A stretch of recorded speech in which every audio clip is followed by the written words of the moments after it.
Pas saya buka pintu ada sosok yang bener-bener yang nggak pernah saya lihat di situ. Gitu, yang bentuknya gede gitu kan. Pokoknya baunya itu anyir gitu. Kayak apa ya namanya tuh ya? Compang-camping gitulah gitu kan. Ternyata di malamnya itu si perempuannya itu malah nampakin diri ke rumahnya dia. Si perempuan ini yang dengan muka berdarah-darah dan muka yang marah itu, dia nampakin diri ke rumahnya dia. Nah, selang dia nampakin diri ke rumah dia, besokannya dia kecelakaan. Kecelakaan.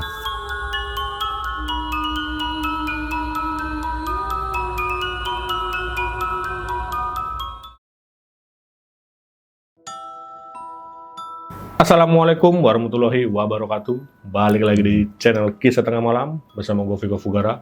Seperti biasa, pada malam kali ini gue udah kedatangan narasumber lagi yang ingin berbagi kisah horornya ketika beliau tinggal di rumahnya di daerah Tambun Utara, tepatnya di Gabus.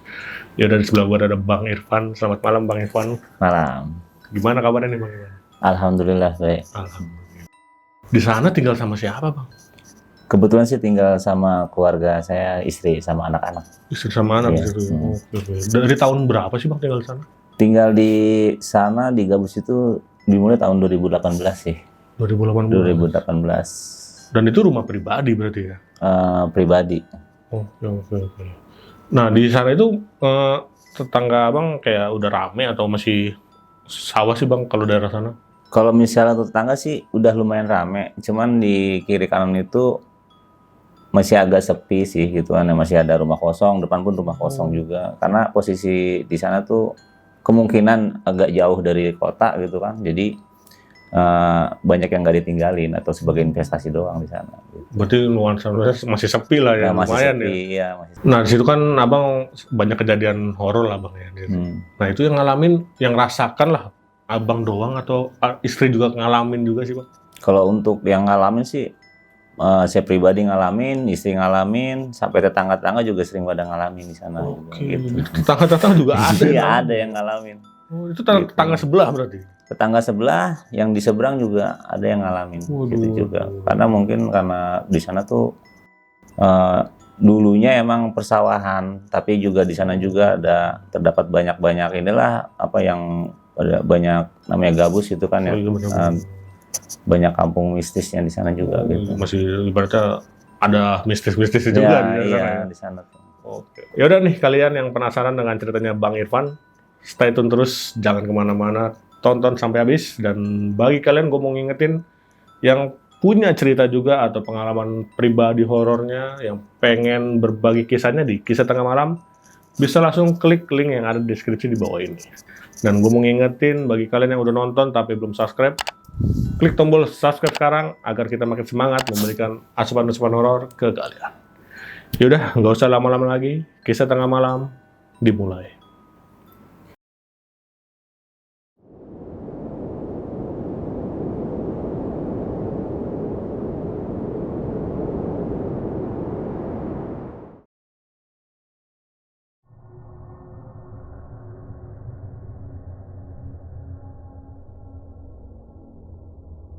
Jadi gimana Bang ceritanya?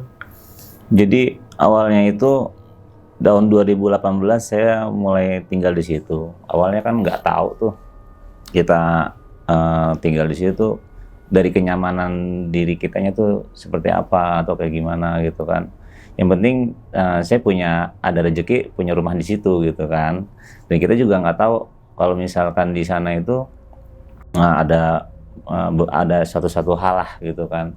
Kita yang penting ada rezeki, udah kita tinggal di situ gitu kan. Nah, setelah kita 2018 itu mulailah saya pindah ke situ sama istri dan anak saya gitu kan, ke sana tuh.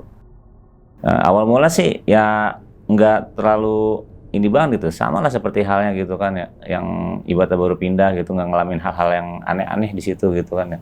Lama-lama di situ kok ada sesuatu hal-hal yang aneh gitu kan. Gitu, pas saya ngerasain yang aneh itu kayak ada bunyi ketokan pintu lah gitu kan, ada suara-suara dari samping rumah kosong gitu kan. Nah kebetulan kan di sana tuh perumahan itu banyak sekali yang kosong di sana tuh, gitu. Nah, dari hal-hal yang seperti itulah gitu kan, saya bilang, ah saya biasa aja lah gitu kan ya, yang penting dia nggak ganggu saya gitu. Nah, pernah suatu ketika itu waktu saya pulang kerja lah gitu kan, pulang kerja mungkin jam sekitaran maghrib itu, sampailah rumah saya tuh jam setengah tujuan lah gitu kan. Sampai setengah tujuh itu saya nyampe rumah, ketemu anak istri. Setelah itu kita ngobrol-ngobrol sebentar, mungkin saking capeknya gitu kan ya, saya ketiduran tuh. Saya ketiduran, saya nggak ngeh kalau misalkan istri dan anak saya juga pada tidur di dalam kamar, saya di luar gitu kan. Nah, itu suara itu muncul lagi gitu kan, suara ketokan pintu itu duk duk duk duk gitu. Saya kira saya doang yang dengar. Nah, terus istri keluar tuh dari kamar, dengar tok-tok pintu gitu kan. Bilang, siapa malam-malam begini? Pas saya lihat, astagfirullahaladzim, setengah dua gitu. Nah, saya ketiduran nih di depan gitu kan. Nah, terus pas saya buka pintu, nggak ada orang kok gitu kan. Nah, terus saya tutup lagi tuh. Sekitaran jam setengah dua tuh, saya tidur lagi, tapi saya posisinya nggak bisa tidur tuh. Udah nggak bisa tidur gitu kan, karena posisinya itu udah tidur agak lama gitu kan. Yaudahlah, saya ngopi dulu gitu kan, sambil liatin HP lah gitu kan, scroll. Nggak lama, bunyi gedor pintu lagi gitu kan. Duk duk duk duk. Kok ini apa gitu kan? Siapa sih gitu kan? Usil amat gitu kan. Saya buka itu, ya Allah, saya kaget setengah mati itu. Pas saya buka pintu ada sosok yang bener-bener yang nggak pernah saya lihat di situ. Itu yang bentuknya gede gitu kan. Pokoknya baunya itu anyir gitu. Nah, terus kayak apa ya namanya tuh ya, compang-camping gitulah gitu kan. Nah, setelah compang-camping kayak gitu, saya kaget, saya bangun istri saya gitu kan ya. Bun, bangun bun gitu kan ya. Dia bangun, dia lihat itu bener-bener udah nggak ada gitu kan, hilang. Nah, itu yang pertama kali saya ngelihat bener-bener hal yang aneh tuh. Nah, terus itu saya bener-bener kepikiran masalah hal itu tuh. Ini apakah nyata apa enggak? Saya belum ngomong sama warga setempat ataupun tetangga-tetangga saya gitu kan. Akhirnya saya besokannya saya kerja gitu kan ya. Seperti hal biasa lah saya kegiatan saya. Itu kayak berangsur-angsur gitu kejadian itu tuh gitu. Nah, terus nggak lama saya tuh pulang malam tuh kerja tuh ceritanya tuh. Hari pas udah beberapa hari itu saya pulang jam malam, istri tiba-tiba nelfon beberapa kali gitu, nggak saya angkat gitu kan, karena posisi saya lagi di jalan tuh pulang malam gitu kan. Pas sudah nelfon saya bilang, kenapa bun gitu kan ya, wah cepetan pulang ke rumah, dia bilang gitu kan ya. Kenapa sih gitu kan ya, dia cepetan pulang dia nangis tuh, kenapa emang? Tadi aku ngeliat kayak anjing hitam gede pakai kalung emas, dia bilang gitu kan. Di mana gitu kan?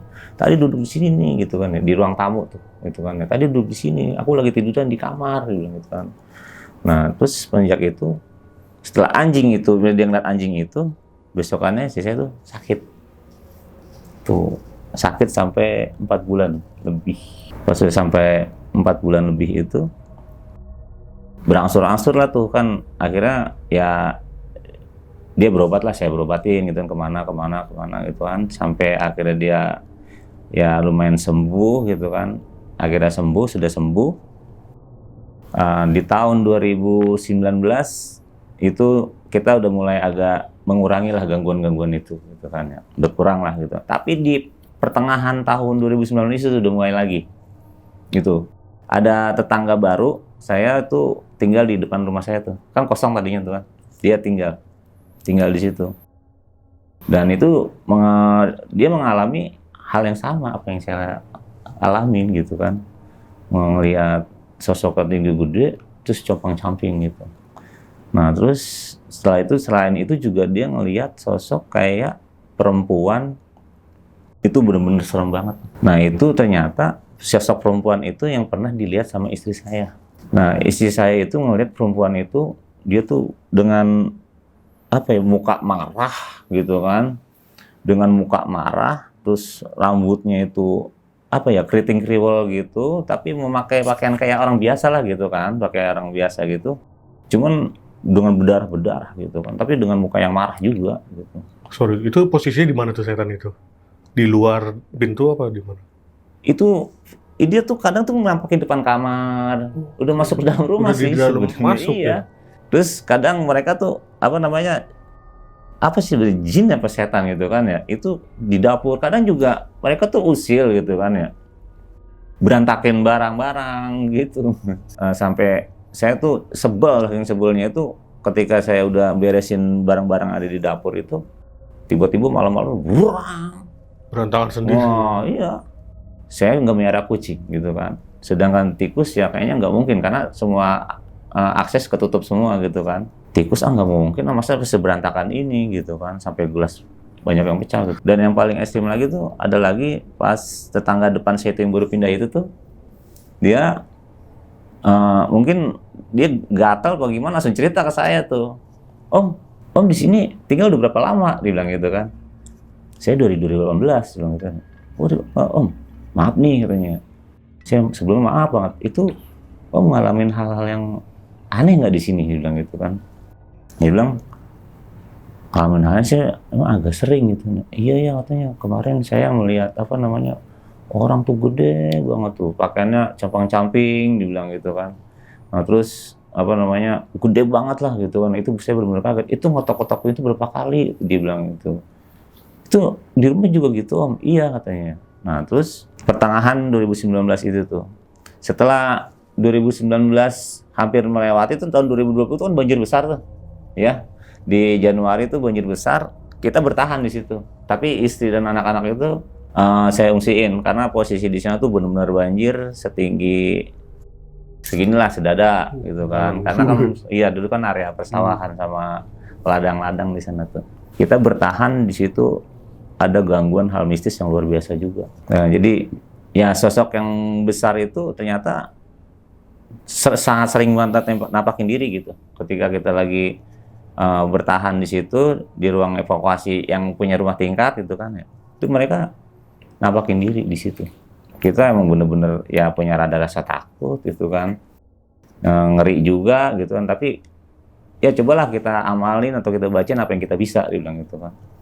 Ya mungkin karena mereka tuh memperlihatkan diri, karena mereka ya gua ada di sini nih gitu kan ya. Ngasih unjuk ya. Iya gitu. Setelah kita di ruang evakuasi itu, di rumah tetangga yang tingkat itu, sekitar jam 1:30 malam lah itu. Sekitar 1:30 malam kita mulai istirahat.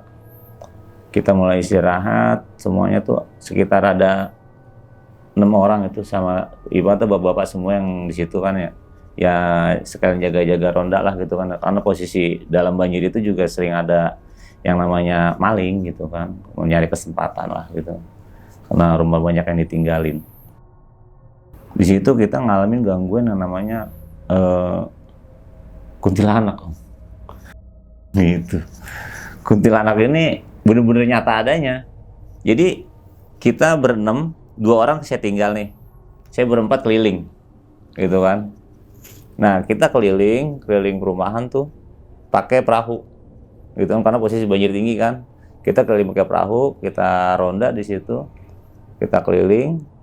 Terus kata teman yang satu nih, yang satu perahu sama saya, kita nyium bau apa sih gitu, bilang gitu. Kayak bau apa nih ya, kayak bau busuk, dia bilang gitu. Pakai tikus kali, dia bilang gitu kan. Iya kali gitu kan, iya kali. Nah terus nggak lama sosok besar itu lagi Mas, kita semua itu berempat itu melihat Sosok gitu. besar di rumah itu. Iya, enggak pas dia jadi nih gang saya pas tikungan dia ada di situ tuh. Gitu kan. Pas saya belok itu benar-benar ada gitu kan. Memperlihatkan dirinya lagi gitu kan. Nah, terus dia bilang, "Udah diem aja." Dari diem aja semua itu. Kita jalan gitu kan. Kita jalan, kita keliling. Udah dengan rasa yang ibaratnya sama-sama takut semuanya, akhirnya kita balik lagi tuh. Ternyata mereka yang ada di situ, 2 orang kita saya tinggalin itu ngalamin hal yang itu, perempuan yang dengan rambut seperti itu tuh, yang keriting dengan muka berdarah-darah, dengan muka-muka yang marah itu. Dia nampakin diri lagi di situ gitu. Yaitu 2 sosok itu tuh. Nah selain dari sosok itu juga kan yang saya bilang istri saya sampai sakit 4 bulan lebih itu karena diperlihatkan anjing berkalung emas itu. Ternyata ya di situ ada satu hal sih situ kan ya, ada yang banyak yang berburu gitu kan ya, atau karena mungkin di situ banyak hal-hal yang mistis lah gitu kan, karena namanya Kampung Gabus mungkin tahu lah semua orang gitu kan. Di Bekasi itu siapa sih nggak kenal gabus, bilang gitu. Nggak cuman itu aja gitu, sampai kita di akhir tahun 2009 di awal tahun itu pas sudah kita melewati musibah banjir itu, kita berceritalah gitu kan ya, masalah tentang itu. Ternyata emang nyata apa benar adanya gitu kan ya, karena banyak yang menampakkan di situ ya sosok-sosok seperti itu. Ternyata ya kemungkinan kalau misalnya emang saya bohong pada waktu itu, toh banyak yang ngelihat gitu kan. Nah, terus banyak yang merasakan, banyak yang ingin menampakkan diri juga di situ. Nah, ketika teman saya itu bilang, kita ruqyah aja ini kampung ya, dia bilang gitu kan. Ya, sebenarnya sih enggak juga, dia bilang gitu. Mereka kan lebih dulu ada di sini, gitu, ketimbang kita. Gitu. Karena mereka kan hidup sampai ribuan tahun. Dan kita yang mudah-mudahan sih nggak ganggu mereka, tapi kenyataan kita yang diganggu. Dan sosok yang lainnya itu ini mas, kayak si yang tinggi besar itu yang dengan baju yang compang-camping itu kadang suka yang dibilang usil ya usil banget gitu kan ya. Sering banget, nggak sekali 2 kali gitu kan, ataupun beberapa kali, sangat sering banget dia nampakin diri, yang ibaratnya saya pun kayak udah kenal banget sama dia gitu. Dan sampai saya kan punya pengajian gitu. Ya punya pengajian ya ikhtiar lah dengan hal yang seperti itu supaya saya nggak diganggu lagi gitu. Saya punya guru itu, saya bilang lewat gang situ tuh, dia bilang jangan lewat sini. Dia bilang gitu, putar balik aja gitu. Lah itu lebih dekat, saya bilang gitu. Nggak usah putar balik aja gitu. Cari tempat lain gitu. Saya cari tempat lain. Akhirnya sampailah gitu kan ya ke tempat saya cerita sama dia. Emang ada apa sih guru gitu. Tadi kayaknya kita dihadang sama orang yang tinggi gede, mana bajunya jelek banget gitu kan. Berarti guru saya ini ngelihat apa yang saya lihat. Gitu kan. Itu satu hal ibaratnya yang benar-benar sampai saat ini sih dia ada. Si sosok yang ini tadi. Iya, yang sosok gede itu sama perempuan yang dengan berdarah-darah muka yang marah itu. Gitu. Jadi kayak gini loh, Mas. Si sosok gede ini ataupun si perempuan yang berdarah-darah ini, dia menampakkan diri kayak ada isyarat. Gitu. Jadi kayak isyaratnya itu apa ya? Bakalan ada sesuatu hal lah gitu kan di situ. Entah itu ada musibah apa gitu kan ya, atau kayak gimana gitu kan. Nah mungkin dari hal itulah gitu kan, karena posisinya sebelum kejadian si anjing berkalung emas ini datang ke rumah saya itu, ataupun dia ada di rumah saya itu, si sosok ini sering gedor-gedor pintu sebelumnya itu gitu kan. Nah terus kita udah nggak ngerasa nyaman. Ternyata untuk kebesokan harinya kan, untuk hari selanjutnya itu ternyata ada muncullah anjing berkalung emas itu. Padahal di situ nggak ada yang merah anjing gitu. Bener-bener nggak ada yang merah anjing. Nah pas istri saya udah mulai agak sembuh, mulailah tuh di tahun awal 2020 itu gangguan itu ya saya anggap hal yang biasa lah gitu. Tapi makin kesini kok malah makin parah gitu kan ya. Waktu saya tinggal pergi ke rumah nenek saya itu, ke rumah neneknya anak-anak lah gitu kan. Kita pergi tuh sekitar 2 hari itu. Itu tetangga saya persis di dalam rumah saya itu, kayak di dalam kamar mandi tuh kayak ada yang mandi. Terus suaranya doang ya? Ya? Suara-suaranya doang? Suara-suara doang. Terus kayak ada yang gebrak-gebrakin sapu lidi gitu kan. Tapi itu posisi di dalam tuh suaranya? Di dalam? Sapu lidi? Iya, karena ini rumah saya, ini tetangga saya, sebelah sini nggak mungkin kan. Nah di sini tuh kosong. Dan itu dia kalau namanya perumahan KPR gitu kan, itu tembok itu kan cuma 1 doang. Jadi Kalau saya ngobrol pun seperti ini nih, kedengeran di samping, gitu. Jadi kayak rumah-rumah kontrakan lah, gitu kan. Dari kita ada kegiatan apa kayak di rumah, pasti kedengeran sama yang di samping. Itu tetangga, pas sudah saya pulang tuh, paginya saya pulang, dia ngomong, oh semalam ke rumah ya, tuh ya, balik ke rumah, bilang. Enggak bu, gitu kan. Loh, semalam siapa yang mandi? Dibilang gitu. Yang mandi, dibilang gitu kan. Saya dengar ada yang mandi, dibilang gitu kan. Jam berapa? Jam 11-an deh, dibilang gitu kan ya. Oh, enggak, orang saya di rumah neneknya Almira, dibilang gitu kan. Saya bilang kayak gitu. Lah, om berangkat jadi jam berapa? Lah kan saya dari kemarin berangkat pagi, saya bilang gitu kan ya. Itu kan pas sudah saya dari hari Sabtu, hari Minggu saya pulang hari Senin pagi, dibilang gitu kan. Saya benar-benar nggak ada yang pulang bu. Itu kayak semalam tuh saya dengar katanya ada yang mandi, nanti juga ada yang gebrak-gebrak, oh mungkin udah pulang kali nih omnya ayahnya Almira, dibilang gitu kan. Saya makanya lah kok ayah Almira baru pulang gitu kan. Ditanya lah sama tetangga saya kayak gitu kan. Enggak bu, beneran saya baru pulang ini katanya. Saya mau ninggalin rumah tuh 2 hari gitu kan. Saya belum pulang sama sekali gitu. Loh itu siapa ya katanya. Waduh nggak tahu deh bu. Kan mungkin tetangga saya ini ngerasain hal yang sama saya, cuman dia nggak mau cerita, dia bilang gitu kan. Akhirnya saya udah adalah kegiatan yang biasa aja gitu. Nggak lama dia tuh main ke rumah saya, main aja gitu. Ngobrol deh tuh. Oh, saya selama tinggal di sini kok ada hal-hal yang beda ya gitu. Hal yang beda apaan? Iya kayak ada yang gangguin gitu, dia bilang gitu, apaan itu kok sering banget ya, barang-barang berantakan, dia bilang gitu. Sama, dia bilang gitu kan. Masa sih? Iya, sama saya juga begitu gitu kan. Tapi dia nggak melihat sosok itu, tapi usil gitu kan, ngeberantakin barang-barang gitu kan. Sama gitu kan ya. Nah itu Om Randy juga yang di depan sama, dia juga begitu. Emang gitu ya? Iya. Ya kalau misalnya emang Om bisa ngelihat mah, mungkin percaya nggak percaya deh, sih bilang gitu kan ya. Tapi emang nyata adanya gitu kan, karena di sini yang tahu itu, yang bener-bener tahu bisa nampakin itu saya, Om Randy sama istri, dia bilang gitu kan. Oh kayak gitu ya. Iya. Setelah cerita-cerita, dia ternyata di malamnya itu si perempuannya itu malah nampakin diri ke rumahnya dia. Si perempuan ini yang dengan muka berdarah-darah dan muka yang marah itu, dia nampakin diri ke rumahnya dia. Nah, selang dia nampakin diri ke rumah dia, besokannya dia kecelakaan. Kecelakaannya itu ya lumayan parah sih. Jadi di sebelah kanan tuh hancur semua kan, patah di sini, tulang iga. Itu tunggal gitu, nggak tahu kejadiannya kayak gimana. Dia bilang ya tunggal, kecelakaan tunggal, kata dia kayak ada yang nyebrang aja, dibilang gitu. Nah akhirnya dia ngerem mendadak, mental,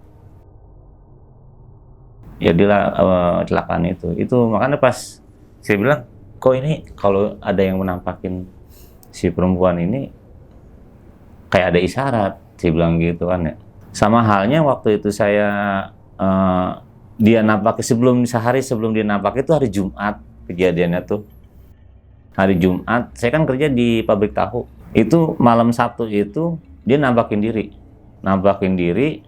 Saya bilang, saya biasa aja karena ibaratnya ada hal yang biasa lah gitu kan, saya antepin gitu kan ya. Saya juga pergi sendiri, bilang gitu kan. Saya pas lagi ngopi, lagi ngerokok tuh malam jam berapa, jam 12:30. Besok paginya saya kerja. Kebetulan partner saya lagi libur. Nah, pas itu kejadian lah, saya kena musibah kesiram air panas. Hari Sabtunya. Malam Sabtu ada penampakan itu, hari Sabtunya saya kesiram air panas. Ya mungkin bisa dilihat sih itu bekasnya. Sampai sini, kan. Itu saya ngalamin hal seperti itu gitu kan. Sesudah dia nampakin diri itu. Saya bilang kenapa ada isyarat? setelah dia nampakin pasti ada satu hal yang kejadian. Begitu juga depan rumah saya, gitu.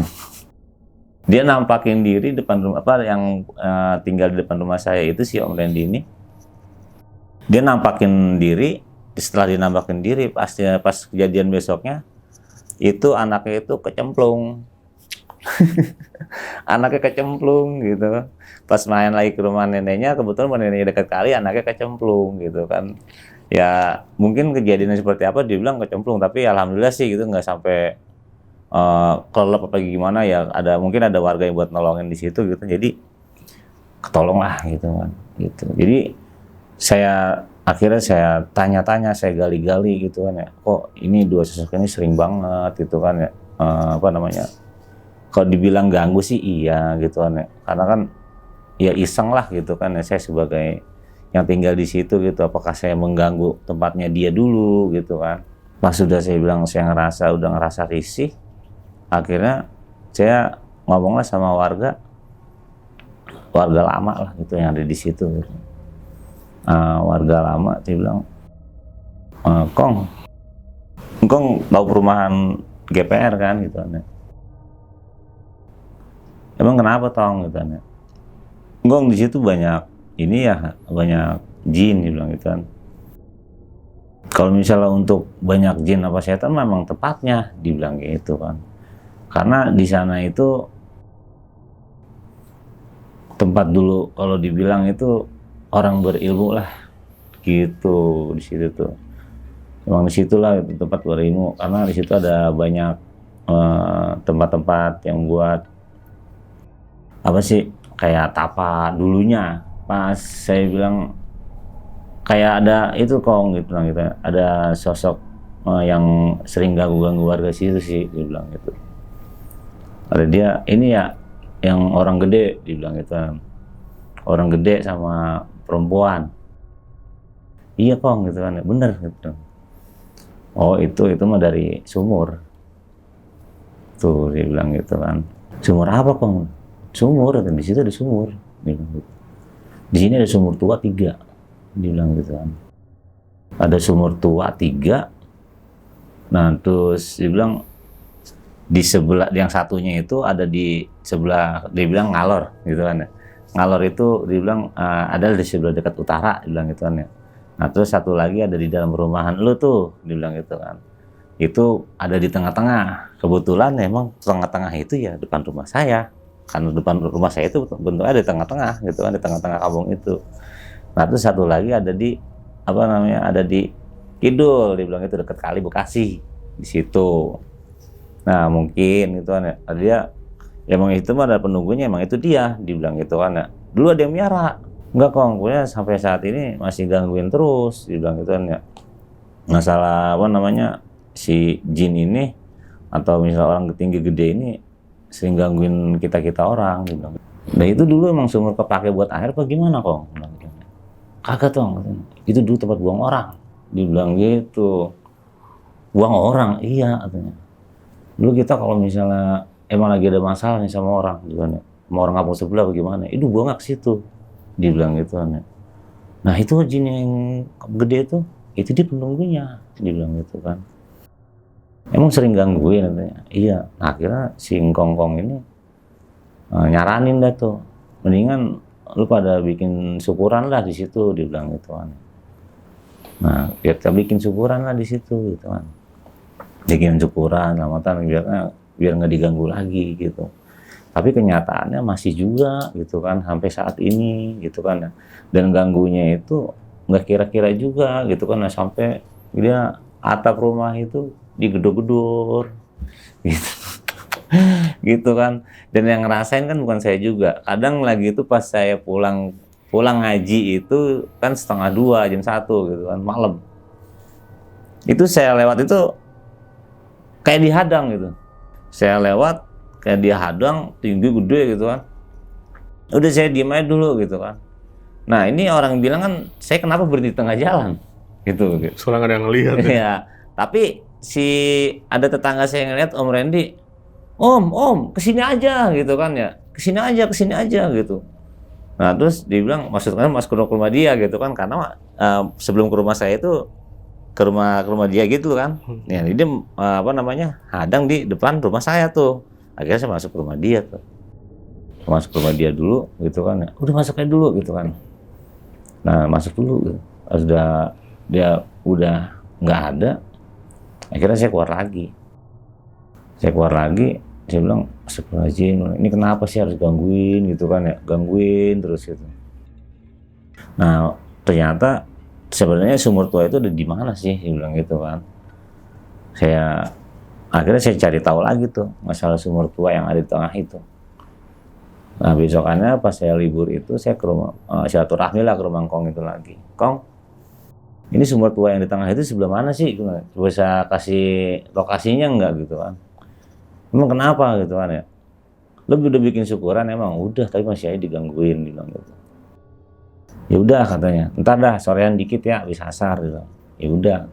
Akhirnya saya mangkong itu ke tempat lokasi itu. Ternyata emang bener di depan rumah saya itu kan kosong. Nah itu kosong ternyata di belakang dapur, karena rumah KPR di belakang itu nggak dibangun gitu kan. Itu tumbuh pohon apa ya, kayak dibilang kayak pohon ini loh, pakis modelnya, kayak model pohon pakis tau nggak?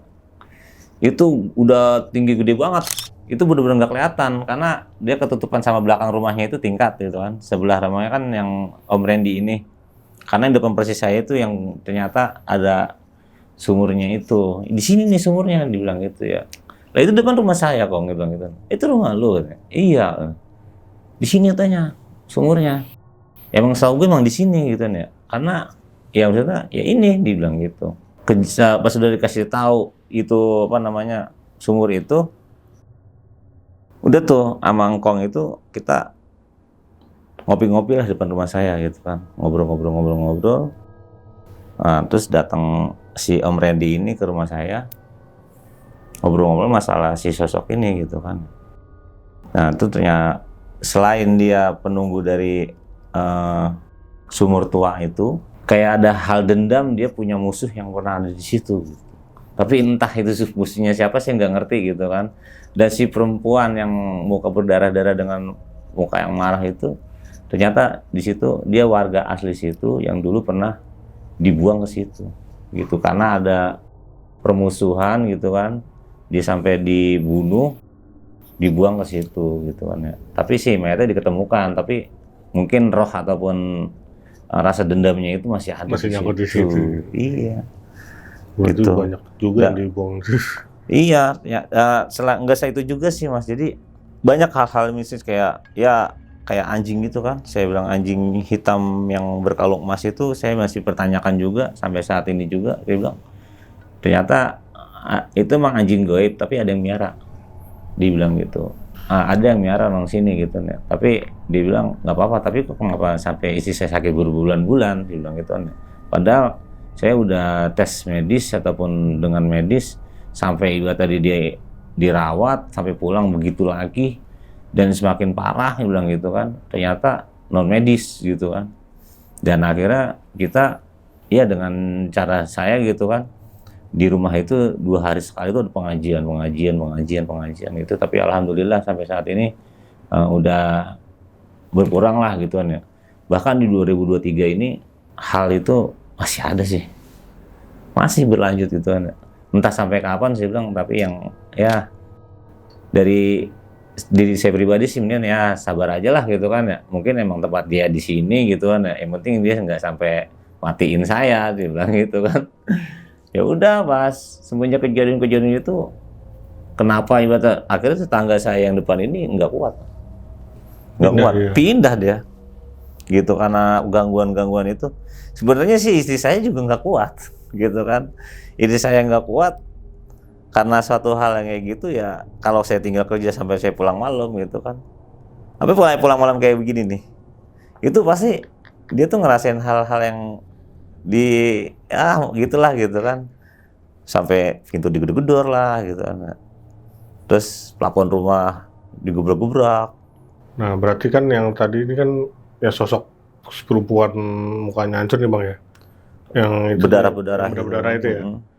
Itu berarti fix korban dulu dia sebenarnya ya. Iya. Korban pembunuhan ya. Bisa dikatakan pembunuhan lah ya. Bisa ya pembunuhan karena ibaratnya ada orang yang ibaratnya dia punya permasalahan sama orang situ, dia mati terus langsung dibuang ke situ. Oh, tapi bukan orang situ berarti dia si wanita ini. Kalau misalnya menurut cerita yang dari wilayah situ, katanya sih bukan gitu kan ya. Karena kan sering bentrok sama kampung-kampung sebelah. Akhirnya dibuang ke tali sumur. Gitu. Nah selain dia nih Bang, yang si cewek ini, pernah dengar juga nggak sih cerita ada orang lain yang dibuang di sumur tersebut? Jadi kalau yang dibuang ke sumur itu kalau misalkan perebutan wilayah gitu. Jadi pernah ada cerita tuh, pernah ada yang dibuang ke situ juga menurut Singkong ini. Dibilang dia pernah main bacok-bacokan bilang gitu. Tapi nggak mempan gitu kan, namanya sama-sama punya ilmu gitu. Tapi akhirnya si satu lagi ini meninggal tuh gitu kan, karena kalah ilmu mungkin apa gimana namanya di sana gitu kan. Mati gitu kan.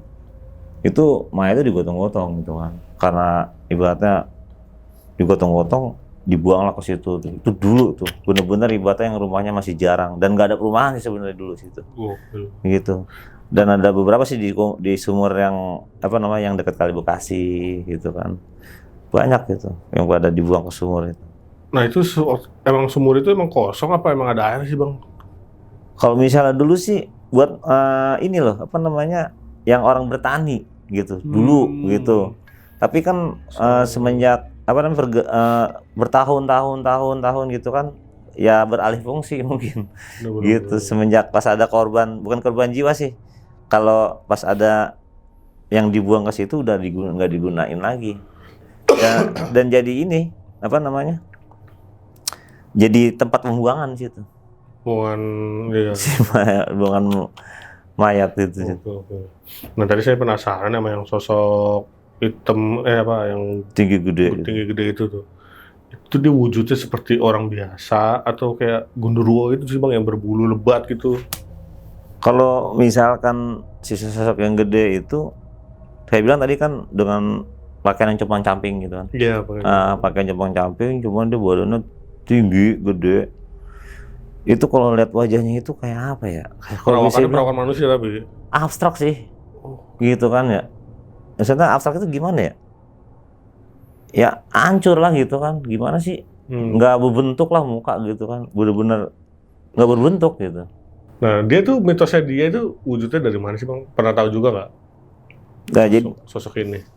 Kalau misalnya menurut si Engkong ini sih, si sosok yang tinggi gede itu, dia bilang dia itu tadinya gitu kan ya, dia khodam sebenarnya, gitu kan. Kalau kata dia gitu kan, dia itu khodam sebenarnya gitu. Tapi yang tuannya dia tuh meninggal, gitu. Jadi dia. Tapi dia menempati sumur itu, gitu. Dan kemungkinan pusaka ataupun apa gitu kan ya ada di dalam itu. Akhirnya dia tinggal di situ. Nah itu kenapa sih Mas bisa seangker itu tuh rumah abang yang tempatin ini? Itu ada ceritanya nggak sih Bang? Ya mungkin awal mula kan saya nggak tahu gitu kan rumah yang saya tempatin itu seangker ini gitu kan. Tapi pas semenjak saya tahu itu ada sumur tua itu, ya ternyata banyak gangguan dari situ. Ketika baru tahu ada sumur tua itu. Iya. Nah tadi kan gangguan yang di sumur ini selain sosok pria yang compang-camping ya Bang ya? Seperti apa lagi sih Bang, kayak gangguan-gangguan entah suara atau entah makhluk lain? Pernah ada lagi nggak selain itu? Itu yang ini sih yang seringnya itu saya mendengar kayak suara tangisan perempuan gitu. Selain aroma busuk gitu kan. Selain aroma busuk itu saya dengar suara perempuan nangis dari samping rumah gitu, yang kosong sampai sekarang gitu kan. Yang nggak pernah ditempatin sampai saat ini. Itu sering banget itu suara nangis. Terus dia bilang apa sih, kayak kedengarannya tuh anakku gitu kan. Terus dia bilang anakku, nangisnya perempuan itu kayak merintih gitu. Kayak lagi nyariin anak berarti ya. Iya gitu, apa namanya, bukan saya doang sih yang dengar gitu kan, tetangga yang sebelah sana juga, yang ini rumah saya rumah kosong, ini rumah lagi nih ada orangnya nih, isi dia juga ngedengar kayak gitu, sering juga ngedengar kayak seperti itu gitu. Dia juga ngalamin juga sih apa yang saya alamin gitu. Nah, berarti emang kan sebelah abang rumah kosong bang ya, yang ibaratnya itu udah nggak dihuni berapa lama sih bang? Terakhir ada orangnya kapan tuh? Kalau misalnya untuk terakhir sih nggak ada kayaknya, belum ada yang nempatin. Pas abang datang ke situ pun belum ada itu. Nggak ada. Wih, lama juga berarti. Iya, itu termasuk perumahan lama juga sih sebenarnya, gitu. Karena saya dapat rumah di situ itu rumah rekondisi, gitu kan. Jadi rumah lelangan, dan saya ibaratnya dapat rezeki, saya beli rumah di situ, gitu.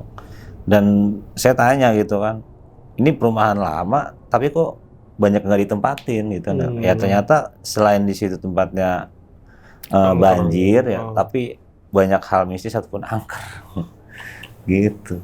Tapi itu sampai sekarang sumur yang tua itu masih dibiarin terbuka atau emang ditutup sekarang? Udah ketutup sih. Ditutup? Sebenarnya udah ketutup. Sebenarnya udah ketutup? Sebenarnya udah ketutup, tapi lagi itu kebuka, tapi tumbuh pohon pakis ini. Gitu. Jadi udah banyak tanaman mungkin ya? Iya. Oh, tumbuh pohon pakis. Dan sampai sekarang masih ada aktivitas nggak di sumur tersebut? Aktivitas makhluk-makhluk begitu ya? Masih gitu kan. Kadang pintu depan rumah saya itu kebuka ketutup tanpa angin, tanpa apa gitu. Berapa saya lagi ngopi di depan, saya perhatiin gitu kan, lagi iseng aja gitu, lagi ngopi, lagi ngerokok di depan, itu pintu kebuka, rek, tutup, rek, gitu. Pas kalau malam itu emang kadang kedengeran suara nangis perempuan di samping rumah. Dan ya tetangga abang juga menyaksikan lah ya, banyak mendengerin juga gitu. Ya maksudnya kalaupun emang sampai saya bohong kan, mereka juga kan ada yang menyaksikan gitu. Sampai ibaratnya ada yang nggak betah tinggal di situ karena gangguan itu. Gitu. Gangguannya mungkin udah ibaratnya satu perumahan lah ya. Iya. Udah gitu, satu gang itu. Gang itu iya. Karena posisi sumurnya kan ada di gang depan rumah persis. Nah yang tadi istri abang yang lihat sosok anjing gede ya bang ya, pakai kalung emas ya bang ya. Iya. Nah itu asal usul si anjing itu dari mana sih bang? Pernah ada cerita nggak sih bang? Kalau misalnya itu sih, kalau istri sih ngelihat secara tiba-tiba. Nah istri ngelihat secara tiba-tiba, itu anjing bener hitam gede gitu kan. Ya mungkin kalau misalnya apa ya, tinggi lah, sekitar tinggi segini nih, gede gitu kan. Dia kalau nggak emas gitu, bener-bener kalau emas gitu. Maksudnya nggak ada bandul, nggak ada apa, malung aja gitu, emas gitu kan.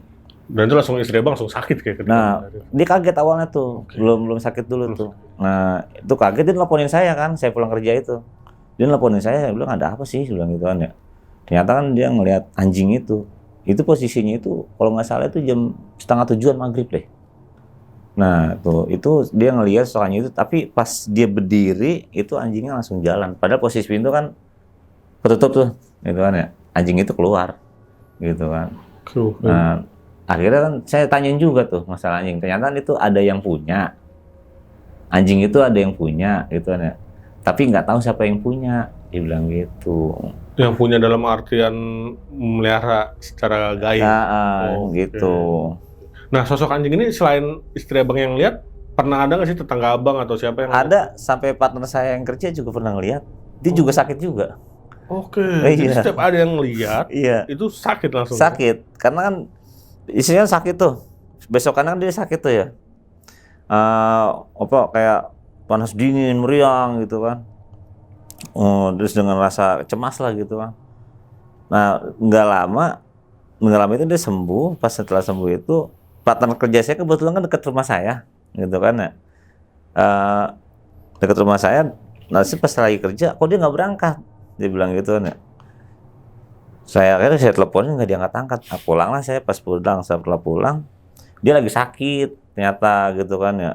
Sa, lu kenapa? Saya sakit om, dia bilang gitu kan ya. Nah, udah sakit apaan? Panas dingin, dibilang gitu kan ya, apa namanya, meriang, wah iya badannya panas banget ya. Nah terus pas udah, akhirnya saya beliin obat deh tuh gitu kan, saya beliin obat. Dia bilang, saya udah beli obatnya, bilang, saya juga tadi udah berobat kok, dibilang gitu. Oh, ternyata nggak ngomong, dia bilang gitu kan ya. Saya juga mau cerita Pak, saya kemarin saya ngeliat ini apa namanya, anjing hitam Mas yang lagi itu pernah Bapak ceritain. Dibilang gitu kan ya. Ah ya bener Sa gitu kan ya. Iya bener Pak. Dia sampai sumpah demi Allah gitu kan. Sumpah Pak demi Allah gitu, saya bener-bener ngelihat itu kan ya. Nah terus ya, iya saya setelah itu jadi kayak begini, dibilang gitu kan. Saya nggak ngerti, dibilang gitu. Ah, kecapean kali Sa gitu kan. Saya satu berpikir positif bilang gitu kan ya. Kecapean kali kerja, udah istirahatnya dulu. Bener Pak katanya ya, dibilang. Nah pas sudah kejadian itu, jadi temannya dia nih si Ucok ini kan pindah rumah nih. Tadinya kan satu barang sama dia. Dia akhirnya dia pindah rumah dan tempat lain sama juga gitu kan. Ketemu sama si anjing hitam ini yang berkalungan emas ini gitu. Ya posisinya sama juga dia. Sakit juga. Kok Gitu. berkeliaran juga dia. Iya gitu. Nyata kan yang ngelihat si anjing hitam emas ini bukan 1-2 orang gitu. Lumayan juga ya banyak. Iya, makanya saya nanya itu ternyata ada yang punya gitu tapi nggak tahu siapa orang. Nggak dikasih tahu. Gitu.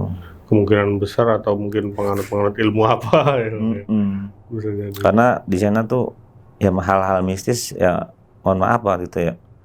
Masih bilang gitu. Masih kental lah. Masih kental. Oke. Apalagi masalah jin-jin yang berkeliaran ataupun mengganggu, bener-bener ganggu sih. Bahkan sampai sekarang pun emang masih horor ya, masih ada lah. Masih sih gangguan gitu. Masih ya? gitu, masih. Makanya saya agak khawatir kalau misalnya pulang agak kemalaman gitu. Mungkin sih pulang dari sini nih. Itu pasti udah nelponin terus gitu kan, ataupun dia nggak mau kalau saya sampai keluar malam gitu kan, gitu.